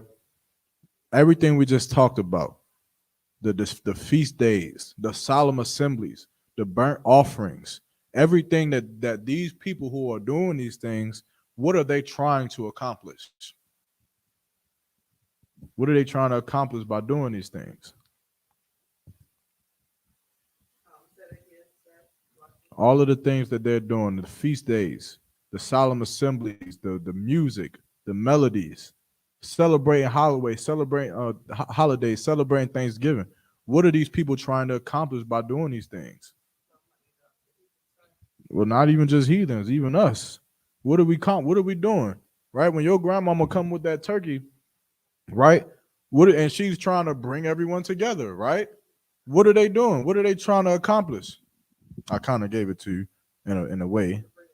That's what she's wanting to do, right? She's wanting her family to come together and love each other, right?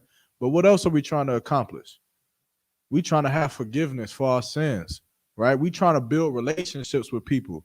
We're trying to bribe the Most High for us to live in a better life. You understand? But if you go down to verse 24, it says, "But let judgment run down as waters," meaning what? No matter how many feast days they celebrate, no matter how many solemn assemblies they have, no matter how many burnt offerings or meat offerings they offer, no matter how many times they sing in that stinking church, no matter how many times they think that they're worshiping the Most High, their family is still going to be terrible. Our babies are still going to be raised in broken homes. We're still going to die at an even higher rate during these times. And so that just goes to show that even though we believe, because during these times, we really believe that it's time to start serving God. We start thinking around Christmas time, around Thanksgiving time, that's when we start to get really emotional. We start to get into wanting to get gifts for people and what you call the word, men friendships, right? You start thinking about Thanksgiving, that's when you start thinking about who? Your auntie that you ain't talked to in 2 years, or your cousin that you ain't spoke to in 6 months. You start thinking like, now we got to fix this. We got to fix our condition as a family. We got to fix our condition as a friend. And the Lord is saying that even though you come together with that turkey and that ham and those songs, and you think that you're going to fix the condition, man, judgment going to rain down, man, and our community is still going to be destroyed, and they're going to get worse. Every year that we continue to celebrate these holidays, our condition has gotten worse and worse and worse. You understand? And I'm gonna keep reading. Oh, go ahead. No, you too up. I think one of the things that when it comes down to the holidays, a lot of times that's the only time the family never see everybody has off. So even though you never see them, and it's still so that you shouldn't go be around them, even if you don't eat, you not celebrate, you go see the family. But like I have family come from out of town that might see once a year. I don't celebrate. I just celebrate the holidays in 5, 6 years. I still want to see them. That's the only time I can see them. I'm not eating anything. I damn sure don't celebrate none of that shit. Get on the sweat. I don't celebrate the day. Is it so wild for me to go and give hugs and then bounce? I'm gonna answer it like this. For one, when you said that these holiday times is the only time where everybody can come see each other and get together, that's Satan talking. That's not true. That's not true. That's what our oppressor tells us. He tells us that so that we have an excuse to do what? To go see everybody, because this is the only time, right, that we could see each other and do all of this, yada, yada, yada. It's not the only time. If families really wanted to come together and see each other, you would make it happen. If someone gave you $1 million to go see your auntie who lives up in Baltimore, guess what? You'd be going to Baltimore. You would make it happen in some way.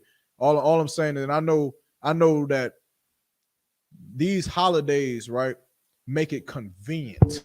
That's the difference. It's not that it's impossible to see your family. It's that these holidays and these times make it convenient for you. It make it easy for you. But what you got to think is why? Why is it convenient now for me to see my family? Is family not important in March? Is seeing my family not important during April? But why is it convenient now? Why is it that our oppressor lets us off now? Good. Like, yes, sir. I think that was my point. The Mhm. oppressor lets us off, like, Mhm. because we all slaving throughout Mhm. the damn year. Yeah. And so when I say for us to get together, I mean at one time, because like we can make trips and see this Mhm. one here or that one there. Or everybody make a trip. Listen, I don't think that there's ever been a family. Actually, I take that back. You know who gets to see each other? Our oppressor. They make trips all year. They go to Disneyland. They can do it.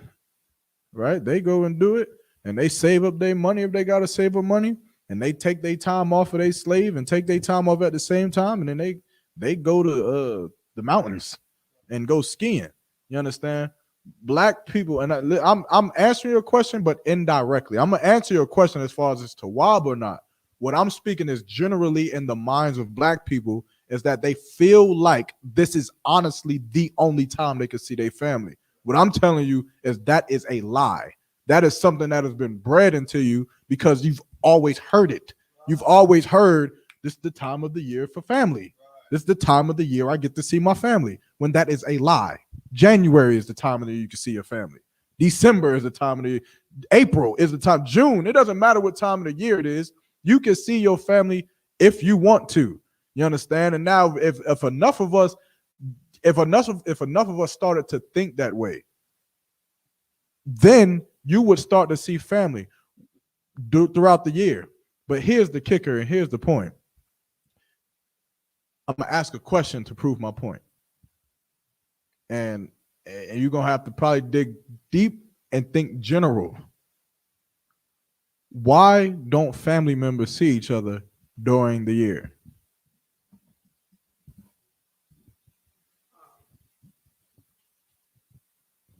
Deep in general, I would say a lot of them don't plan for it and they broke as hell. That's Nope. why don't they see each other? Because they don't make it a priority. Because they hate each other. We are a people who's cursed. Christ came to set a man at variance against his father and a daughter at variance against her mother. You see, I asked you that question and you automatically think of my aunt that lives in Baltimore or my cousin that lives all the way in California. But what about the sons whose father lives right in the same city as them and they don't see them either? What about the grandmothers who live in group homes in the same city as all 12 of their children and no one ever comes to see grandma? What about the family members who live in the same house but don't talk to each other? What about the husband and wife who hate each other? The brothers and sisters who hate each other? The cousins who kill each other because they live a block down the street? Blacks, Hispanics, and Native American Indians are cursed. And because of this spirit of Christianity and Thanksgiving and Christmas and all of that, we get caught up into a spell that our oppressor is putting on us because we're slaves. You hate each other all year, but when your oppressor tells you to love each other, you go sit down at some stinking Thanksgiving table with people that you hate all year. That's why you don't see them. People see you want to you. If black people loved each other, if your family members loved each other enough, they would make time to come see you. I got uncles right now who live in Greensboro. Every time I speak to him, every single time, he says, "Man, I gotta see you, man. I gotta see you. It's been so long. It's been so nigga. You live in Greensboro. Wow. It's 45 minutes away from here. What do you mean you gotta see me, nigga? Just drive. You got a car. You work in a tattoo shop. What the hell?" But that is who we are. You understand? We make excuses for everything except to celebrate the white man's holiday. That's the only excuse we don't give. You got to be at that Thanksgiving table. You got to be here for Christmas. You got to be here for the christening of the baby. You got to be here for what our oppressor deems us family time. You understand? And that's why the spirit behind it is so strong. Now, to answer your question, Is it to Wob to go see your grandma or whatever because she lives all the way in California and she got a week off? Yeah, go see her. Go see them. Go see them. Go dig it, kick it out with your family. However, when you are in those type of scenarios, you have to make one thing for sure is that even though you are with them, you ain't with them doing that. You understand? Meaning you. I remember. Yeah. You go up in there, you roll UPK hardcore up in that hole. Like, yeah, I ain't here. I wouldn't even eat the food, right? But at the end of the day, food is food. Whatever. I've heard, I've heard General Hyman say. I've heard Officer Abraham teach us that food is food. You understand? However, when they sit down at that dinner table to give thanks and hold hand, I ain't there. You understand? I ain't nowhere to be found, right? But now this is something that every brother, every sister, you got to think for yourself. Me, I ain't going to see nobody. I'm not. If my uncle loves me enough, he'll find another fucking day to see me.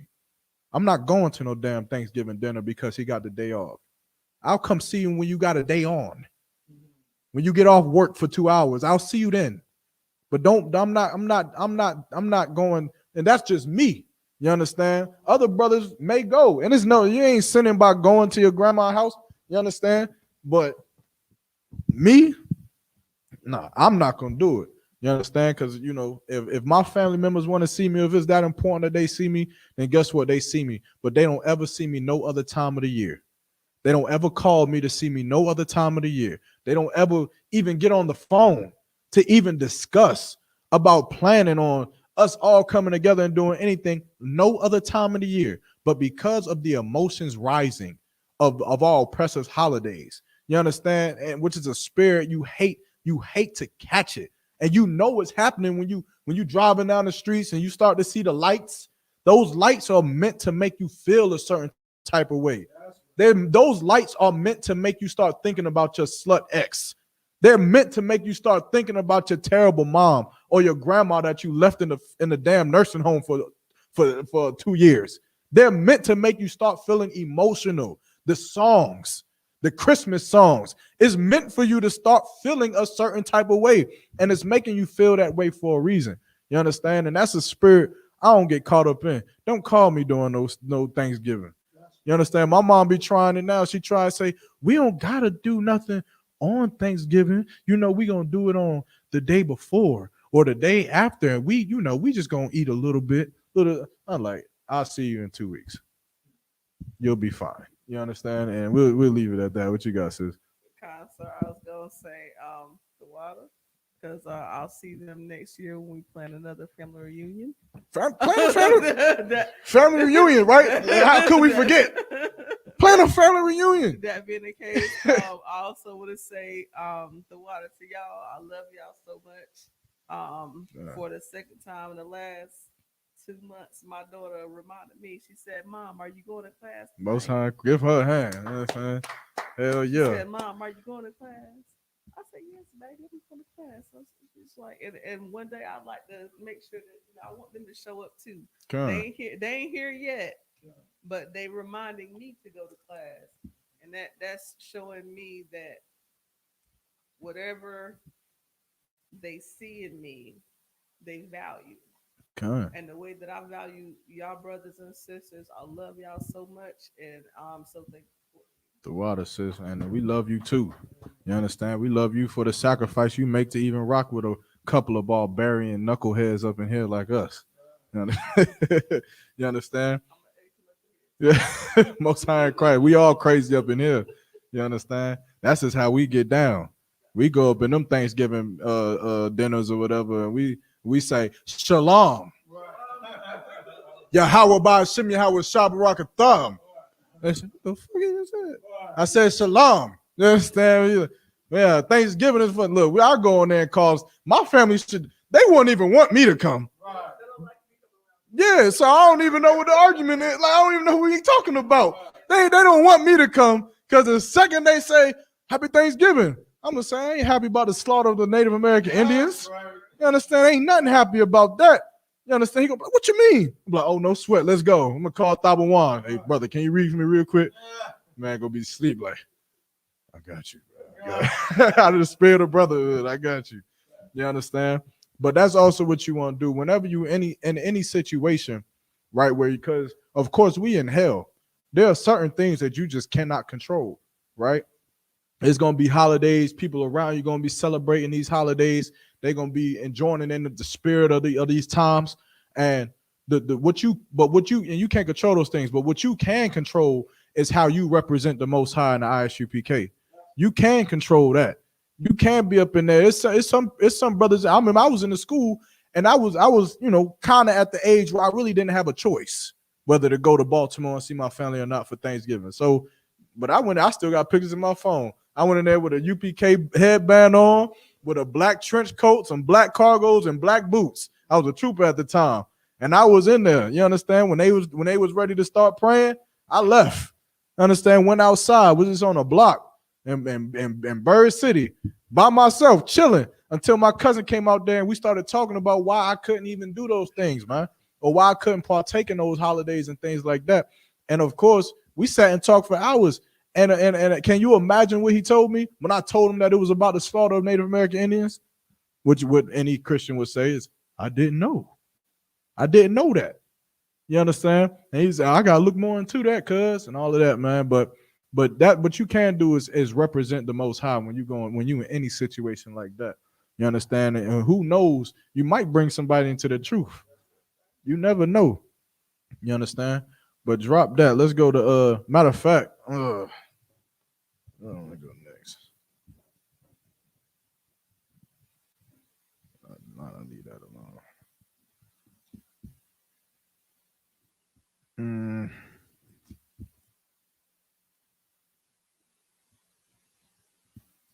Let me see. Is there any questions online? I got no questions up here.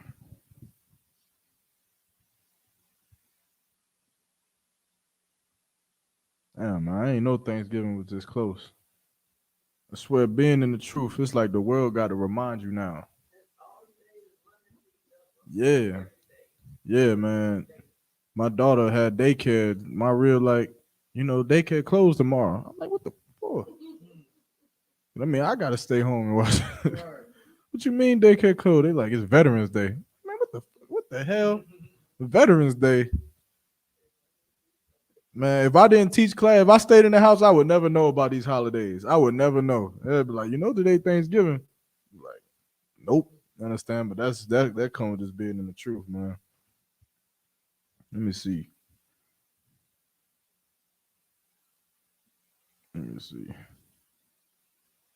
Give me Matthew chapter 25 and 31.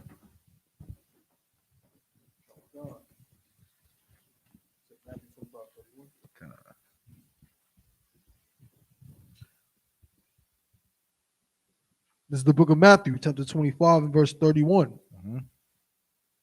When the Son of Man, it's like, make sure this is correct. When the Son of Man shall come in his glory, and all the holy angels with him, then shall he sit upon the throne of his glory. Mm-hmm. Verse 32. And before him shall be gathered all nations, mm-hmm. and he shall separate them, mm-hmm. one from another, mm-hmm. as a shepherd divideth his sheep from the goats. It's like it. Verse 33. And he shall set the sheep on his right hand, but the goats on the left. Keep going. Hold on.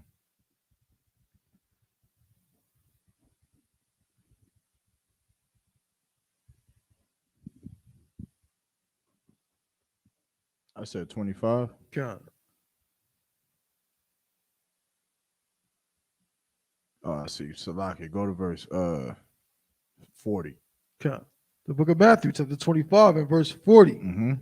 And the king shall answer and say unto them, Mm-hmm. Verily I say unto you, Mm-hmm.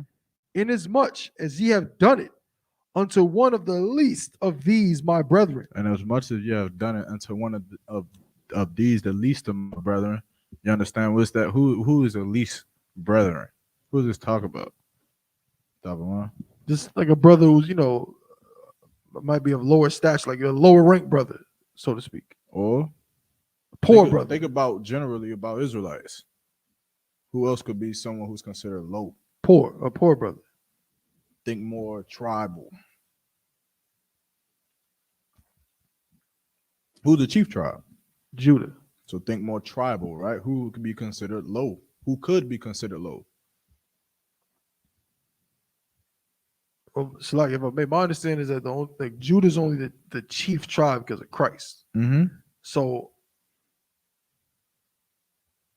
could it just a stranger, like a brother who's from another area? Just think about who we are. Judah, chief tribe, but we also are the chief tribe. When I say that, I mean we bring flavor to the nation of Israel. Not saying all of them don't, but we pretty much we Judah, we Judites. I mean, you understand? But who could sometimes be overlooked, and who gets overlooked a lot? Issachar, Even before them. Benjamin. Nah, not Bunyamin. They Jamaicans are respected. Who don't get no respect? Issachar. Mexicans be getting respect. Mexicans I here know- with us. They rocking with us. Who I know do Puerto you Ricans get It's respect. almost like you forgetting about them. Ephraim gets respect. Ephraim get respect. It's almost like you forgetting about them. Like I said, Gad. Gad. Hmm. Them Native American Indians, where they at? Okay. Where the Native American Indian gang? Right. What city they run? Right. Where they LA? I mean, I'm sure it's some, but where is it? You know, generally, how where they at? It's like it's funny you said that. I think yesterday was the day that the was supposed to be Native American Day in North Carolina, Good night. That if that's true, then that is terrible. and the day because they ain't getting no week, no month, nothing like that. But they actually had a listing and they put up all the tribes. It was like 12 tribes. Like Cherokee, Blackfoot, all of that. Well, they even had the ones that's unrecognized because they had like the whatchamacallit, Saponi. They had the tribes that are unrecognized. I saw it for all of 5 seconds when it flashed from my screen. So it's wild that you mentioned that because yesterday was their 5 seconds of fame, sir.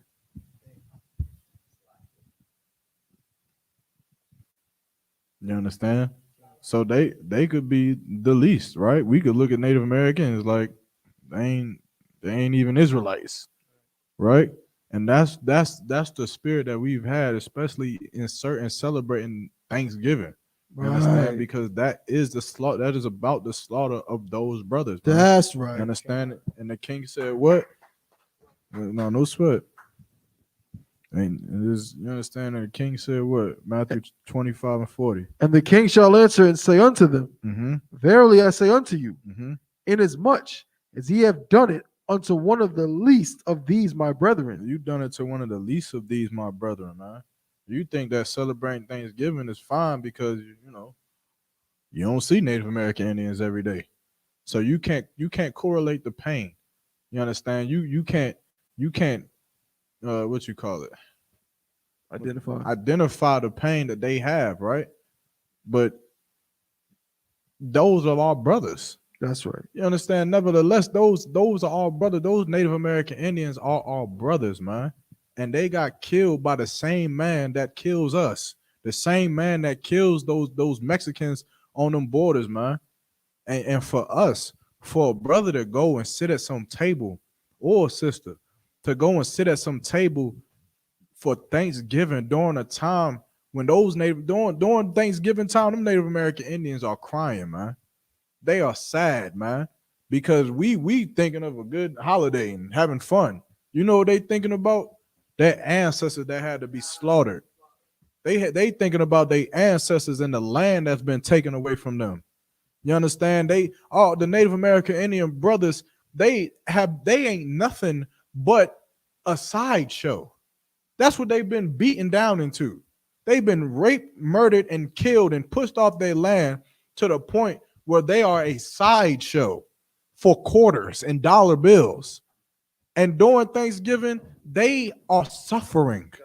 They're suffering looking at their land that it was once theirs, that they once roamed and ruled by a nation of people who have done them so wrong, man. And as a black or Hispanic man, for you to go and sit at some table and give thanks in the same seats that our oppressors gave thanks after murdering those brothers, man, you are disgusting, man. You have no compassion for those brothers, man. You got no compassion for them. But you will stop your whole day. You will shut your whole day down for 2,000 people who get bombed in some terrorist attack. You'll shut your whole day for them.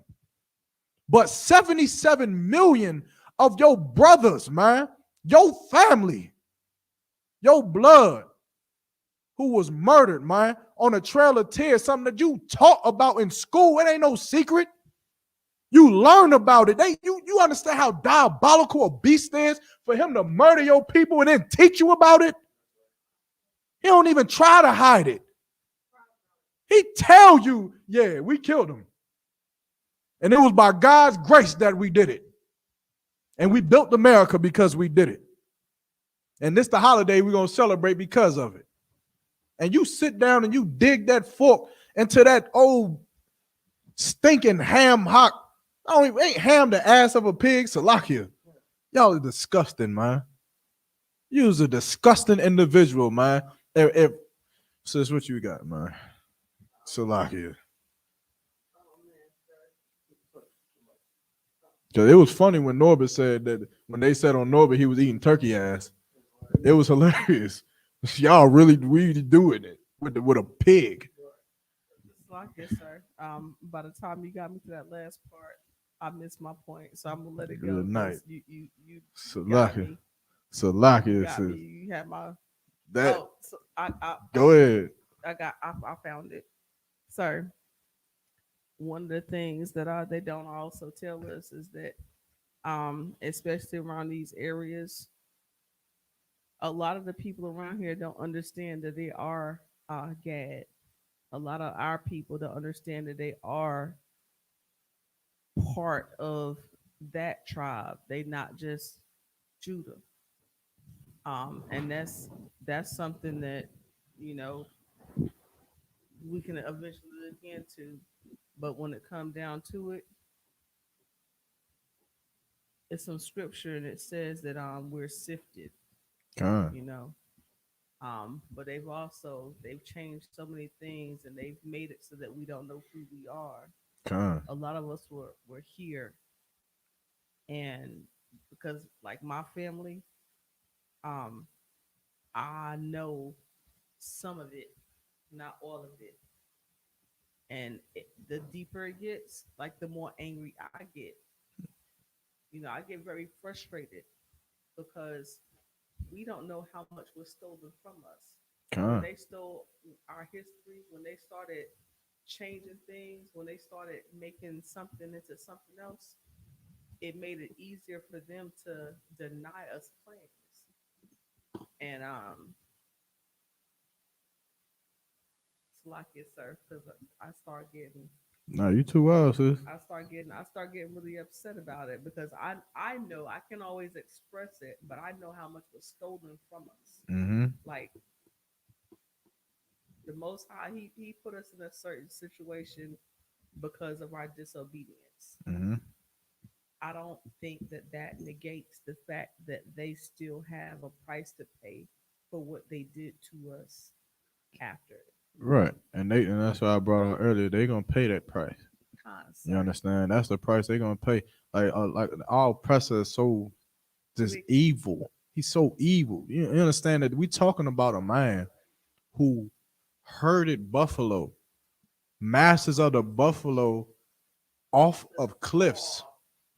They herded them off of cliffs, and let the buffalo run off of cliffs and die upon impact, just so that we didn't have a food, or because they didn't understand all oppressor didn't understand how this people lived here, but they never lived in an area.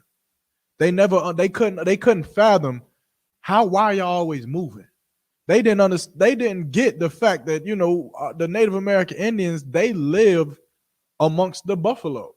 Wherever the buffalo went, they went, because that was their food, that was their clothing. That's how they made their weapons to defend themselves. But they did it in a way that they didn't let the buffalo go extinct. You understand? They allowed the buffalo to replenish themselves. You understand? And they did it in such a way, and all oppressors didn't understand why they didn't just take a territory and rule this territory and build a fence. They couldn't understand it, man.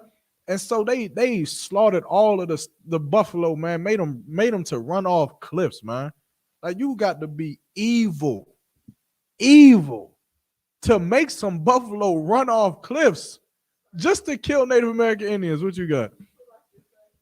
Have you seen the picture of Yeah, I've seen that picture. That with a stack Yeah. of buffalo horns, and the stack is about 40 feet tall. Okay. Do you know how many buffalo you have to kill to make it 40 feet tall? Sir, It's a lot. I know it's a lot. I don't know the exact number. I don't know the width or the depth, but if you think about how, in order to make it structurally, and that's what Slakia, earlier when I was before you came in, when I was speaking with Officer Thabawan, like the wickedness, like one of the reasons, like even when the Most High, had told our brothers, go into the city, destroy these people, destroy everything, breathing. Mm-hmm.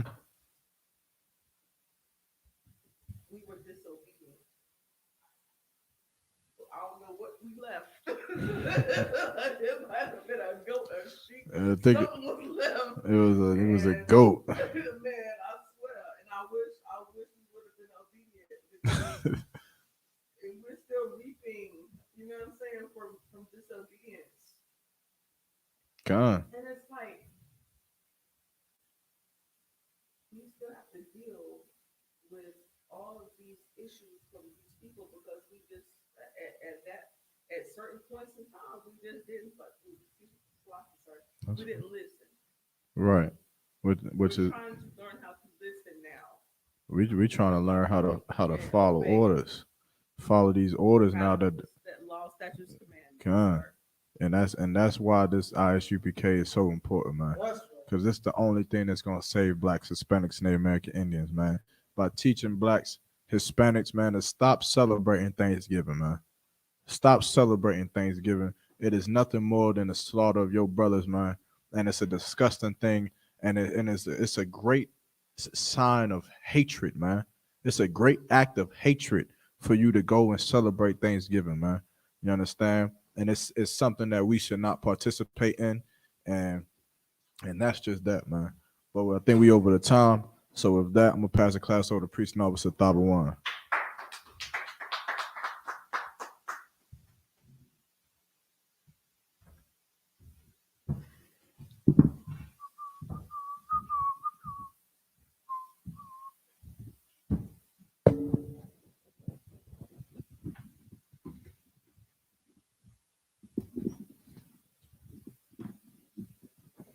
ISUPK security announcements. We are the ISUPK out of 1 West, 125th Street, Harlem, New York, under Commandant General Yohana. New rules for brothers and sisters. When a new brother or a sister comes into the school, they are off limits for 6 months. They are to be saluted only. They are here to shed themselves of the world. After 6 months, if a brother or a sister has an interest in a particular person, he or she must get permission from the head to speak to a brother or a sister. There is another 6 months in which the brother or sister will court each other. After this 6-month period, the brother or sister will get permission from the head to marry. Tithes, which is a commandment, you can find this in Numbers 18 and 21, and Malachi chapter 3, verses 8 through 10. It means 10th in Hebrew, and is pronounced Ma'ashera. 10% of every penny of any increase the Lord gives you, you give to the treasury department or a teacher. Priest fund, free will offering for priests, not mandatory. whatsoever amount you would like to give. Upcoming Holy Convocation will be the Feast of Hanukkah. That's November 28th. All right. Should be going down right here at the Durham School if you're in the area. I want to remind Akim and Akwathian to check on social media, such as isupk.com, Facebook, Twitter, YouTube, and so on, for ISUPK events and materials. If a brother wants to be a trooper in the school, then he needs to start wearing all black, which includes black boots, shirts, pants, headband, or scarf. And with that, I'm Madium. Sis, you can actually remain your shab.